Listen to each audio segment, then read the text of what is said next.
Kim Pao at Barda, kabugan sa pararangalan bilang power tandem sa PMPC Star Awards.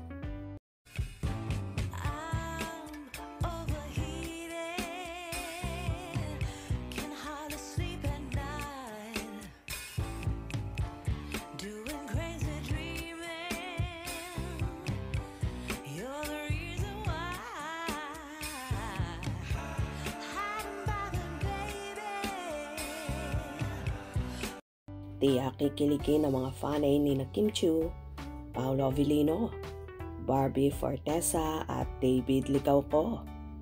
Paparangalan kasi ang kanilang love team na Kim Pao at Barda sa 38 PMPC Star Awards. Makakatanggap ang dalawang love team ng pagkilalang Herman Moreno Power Tandem Award. Matatandaang ang Kim Pao at Barda ay talaga namang umaarangkadang love team sa ngayon at sa mga nakaraang taon. Hindi may pagkakailang nagpapasabog ng kilig at umaapaw ang chemistry ng tambalan sa kanilang mga proyekto tulad ng mga serye at pelikula. Gaganapin ang pagpaparangal na ito kina Kim, Paolo, Barbie at David sa 38 PMPC Star Awards sa March 23, 2025. Well, kabugan nga ang dalawang love team sa naturang parangal na magaganap na for sure marami ang nag-aabang. Alam naman natin kung paano magpakilig ng husto ang Kim Pao at Barda na patok sa mga netizens. Anyway, alam naman ng lahat na kahit hindi pa umaamin sina Kim at Paolo sa kanilang totoong relasyon, ay banaag naman sa mga kilos at galawan nila na nagmamahalan sila. At lumalabas po sa yon on and off camera na marami talaga ang kinikilig.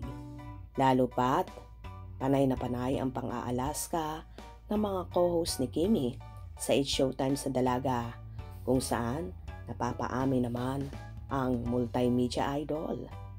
Kaya naman himanta ng marami na malapit na talagang umamin ang Kim Pao, kaya lahat ay tinututukan. Samantala, inaabangan din ng mga fans ng Barda kung magiging true to life ang pag-iibigan nila. Lalo pat lumabas kamakailan na pare-pareho na silang single at hiwalay sa kanilang mga karelasyon. Kaya maraming Barda fans ang nakaabang din na posible ring kayabang mauwi sa totohanan ang Barda Love Team. Ano sa palagay nyo? Kayo na ang bahalang humusga. Hope you enjoyed. Please subscribe for more info.